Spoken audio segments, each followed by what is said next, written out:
PT Indonesian Paradise Property Tbk terus mempercepat ekspansi bisnis dengan menyasar kota-kota yang memiliki potensi pertumbuhan ekonomi tinggi.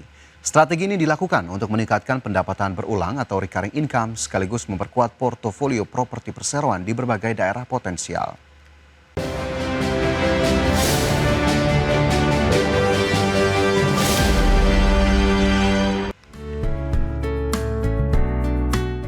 Perseroan memfokuskan pengembangan proyek baru di kota-kota dengan prospek ekonomi menjanjikan untuk menjaga pertumbuhan jangka panjang. Strategi ekspansi dilakukan secara selektif dengan mengutamakan proyek yang mampu menciptakan pendapatan berulang. Langkah tersebut menjadi fondasi perseroan dalam memperkuat kinerja bisnis. Ekspansi juga memperluas portofolio properti perseroan. Keberhasilan 23 Semarang Shopping Center dan 88 Plaza Balikpapan menunjukkan tingginya minat pasar terhadap pengembangan properti perseroan. Proyek-proyek tersebut diharapkan menjadi sumber pertumbuhan pendapatan baru pada tahun ini. Perseroan terus mengembangkan destinasi gaya hidup yang sesuai dengan kebutuhan masyarakat. Strategi ini memperkuat daya saing INPP di industri properti. Perseroan menargetkan kontribusi recurring income tetap berada di kisaran 70% untuk menjaga stabilitas kinerja keuangan. Segmen komersial dan perhotelan masih menjadi penopang utama pendapatan perseroan. Model bisnis berbasis pendapatan berulang memberikan ketahanan di tengah siklus industri properti. Strategi tersebut diharapkan meningkatkan nilai jangka panjang bagi pemegang saham. Perseroan optimistis proyek baru dan optimalisasi portofolio existing akan mendorong pertumbuhan pendapatan pada tahun ini. INPP juga terus melakukan revitalisasi aset untuk meningkatkan daya saing dan pengalaman pelanggan. Kombinasi ekspansi dan intensifikasi aset menjadi strategi utama dalam menciptakan nilai bisnis berkelanjutan. Prospek perseroan didukung oleh pertumbuhan kota-kota regional yang memiliki potensi ekonomi tinggi. Berbagai sumber IDX Channel.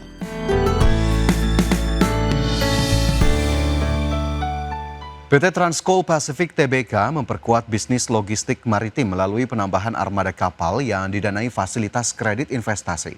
Langkah ini diharapkan meningkatkan kapasitas operasional perseroan sekaligus mendukung pertumbuhan pendapatan dari jasa angkutan energi dan komoditas. Anak usaha TCPI yaitu PT Energi Transporter Indonesia memperoleh fasilitas kredit investasi senilai Rp114,2 miliar dari salah satu bank BUMN. Dana tersebut akan digunakan untuk membiayai pembangunan 2 unit kapal tongkang dan 2 unit kapal tugboat. Investasi ini menjadi bagian dari strategi perseroan meningkatkan kapasitas angkut. Penambahan armada diharapkan mendukung pertumbuhan bisnis jangka panjang. Penambahan armada akan meningkatkan kemampuan perseroan dalam melayani permintaan jasa transportasi batubara dan komoditas energi. Kapasitas operasional yang lebih besar memberikan fleksibilitas dalam menangani kontrak baru. Strategi ini juga memperkuat posisi TCPI di industri logistik maritim nasional. Efisiensi operasional diharapkan ikut meningkat. Investasi armada menjadi fondasi perseroan untuk meningkatkan pendapatan seiring bertambahnya volume pengangkutan. Dukungan pembiayaan dari perbankan mencerminkan kepercayaan terhadap prospek bisnis perseroan. Ekspansi armada juga membuka peluang peningkatan kontrak jangka panjang. Langkah ini mendukung pertumbuhan kinerja keuangan TCPI. Perseroan terus memperkuat armada sebagai bagian dari strategi memperluas layanan logistik maritim terpadu. Meningkatnya aktivitas pengangkutan komoditas memberikan peluang pertumbuhan bagi sektor pelayaran nasional. Dengan armada yang semakin besar, TCPI diharapkan mampu meningkatkan daya saing dan pangsa pasar. Strategi tersebut berpotensi menciptakan nilai tambah bagi pemegang saham. Berbagai sumber IDX Channel. PT Diandra Media International Tbk menargetkan pertumbuhan pendapatan sekitar 5% pada 2026 seiring pemulihan industri meeting, incentives, conventions, dan exhibitions atau MICE. Untuk mencapai target tersebut, perseroan akan memperkuat intellectual property event dan melakukan diversifikasi bisnis. Perseroan menargetkan pendapatan tumbuh sekitar 5% pada tahun ini seiring pemulihan industri MICE. Oleh karena itu, manajemen optimistis permintaan penyelenggaraan event akan tetap meningkat. Target tersebut diharapkan mendorong kinerja perseroan. Di sisi lain, perseroan tetap mengandalkan intellectual property event sebagai pendorong utama pendapatan. Selain itu, event unggulan seperti IIMS dan IFEX masih menjadi kontributor terbesar. Strategi ini juga memberikan margin usaha yang lebih baik. Selain itu, perseroan meningkatkan porsi event korporasi untuk mengurangi ketergantungan pada proyek pemerintah. Dengan demikian, kinerja bisnis diharapkan menjadi lebih stabil. Perseroan juga terus mengembangkan berbagai event baru. Perseroan menyiapkan belanja modal untuk revitalisasi venue dan digitalisasi operasional. Selanjutnya, investasi tersebut diharapkan meningkatkan efisiensi dan mendukung pertumbuhan jangka panjang. Perseroan optimistis prospek industri mais masih tetap positif.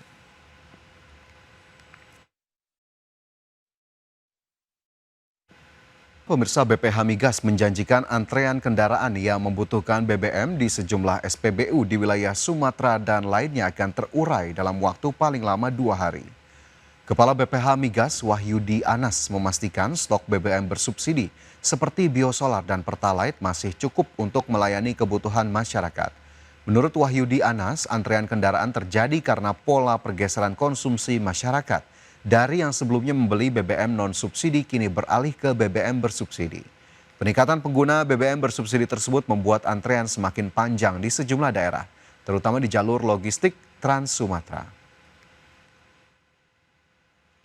Indikasi antrian, sepakat tadi adanya shifting, perubahan pola pembelian BBM non-subsidi, banyak yang pindah menjadi subsidi.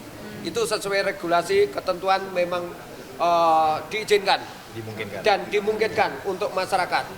Namun di dalam kegiatannya, kalau kami keliling ke lapangan, banyak yang memanfaatkan BBM subsidi saat ini menjadi antrian yang cukup panjang, apalagi jalur-jalur logistik, kemudian Trans Sumatera dan lain-lain. Ini penting untuk menjadi dicermati bahwasanya prinsipnya BPH Migas bersama Pertamina Patraniaga berjuang keras best effort untuk menyalurkan dan menyediakan BBM seluruh SPBU yang tersebar tersebut. Dan kami terus fokus untuk melakukan normalisasi distribusi BBM secara baik. Pertamina mengerahkan puluhan truk tangki ke sejumlah SPBU di Kota Medan untuk mengatasi antrian BBM bersubsidi yang sudah terjadi sejak 3 pekan terakhir. Selain mempercepat upaya distribusi, Pertamina juga memastikan Integrated Terminal Medan Group beroperasi selama 24 jam untuk mendukung percepatan penyaluran BBM. Pertamina mengerahkan puluhan truk tangki ke sejumlah SPBU di Kota Medan untuk mengatasi antrean BBM bersubsidi yang sudah terjadi sejak 3 pekan terakhir. Dikawal langsung petugas kepolisian dari Polres Pelabuhan Belawan dan Polda Sumut, sebanyak 6.600 kiloliter BBM jenis Pertalite, Solar, Pertamax didistribusikan ke SPBU-SPBU di Kota Medan. Selain mempercepat upaya distribusi, Pertamina juga memastikan Integrated Terminal Medan Group beroperasi selama 24 jam untuk mendukung percepatan penyaluran BBM ke sejumlah SPBU di wilayah Sumatera Utara. Kami secara operasional menyalurkan 6.600 kiloliter untuk Kota Medan dan sekitarnya. Dan untuk kelancaran itu kami mengucapkan terima kasih atas dukungan, pengawalan, pengamanan dari Bapak Kapolda Sumut, Bapak Kapolres Kepulauan Belawan, Pelabuhan Belawan, yang mana secara intens dan berdedikasi mengawal BBM untuk masyarakat. Pertamina memastikan akan memperketat pengawasan di seluruh rantai penyaluran BBM.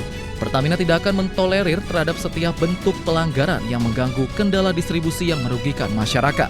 Dari Medan, Sumatera Utara, Yuda Bahar, IDX Channel.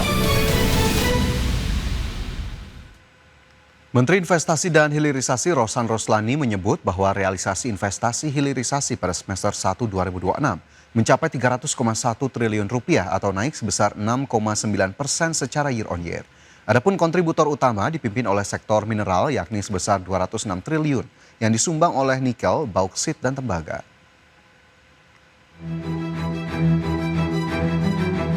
Menteri Investasi dan Hilirisasi serta Kepala Badan Koordinasi Penanaman Modal Rosan Roslani menyebut bahwa realisasi investasi hilirisasi mencapai 300,1 triliun rupiah atau naik sebesar 6,9% secara year on year. Rosan mengatakan kontributor utama investasi di bidang hilirisasi dipimpin oleh sektor mineral, yakni sebesar 206 triliun rupiah, yang terutama disumbang oleh komoditas nikel, bauksit, dan tembaga. Sementara kontribusi dari sektor perkebunan dan kehutanan mencapai 54,4 triliun rupiah, yang disumbang dari komoditas kelapa sawit sebesar 29,5 triliun rupiah, dan kayu log sebesar 16,3 triliun rupiah. Komoditas minyak dan gas bumi berkontribusi terhadap hilirisasi sebesar 35,4 triliun rupiah kemudian sektor perikanan dan kelautan 3,8 triliun rupiah. Jadi trennya kita melihat hilirisasi ini ke depannya baik dalam negeri maupun luar negeri, kita ketahui ada beberapa proyek hilirisasi yang dikerjakan juga oleh Danantara sehingga akan meningkatkan peran dari investasi di hilirisasi yang memang pada saat ini masih didominasi oleh bidang minerals. Apabila dilihat dari lokasinya, investasi hilirisasi yang berasal dari luar Jawa tercatat lebih besar, yakni mencapai 75,7% atau senilai 227,3 triliun rupiah.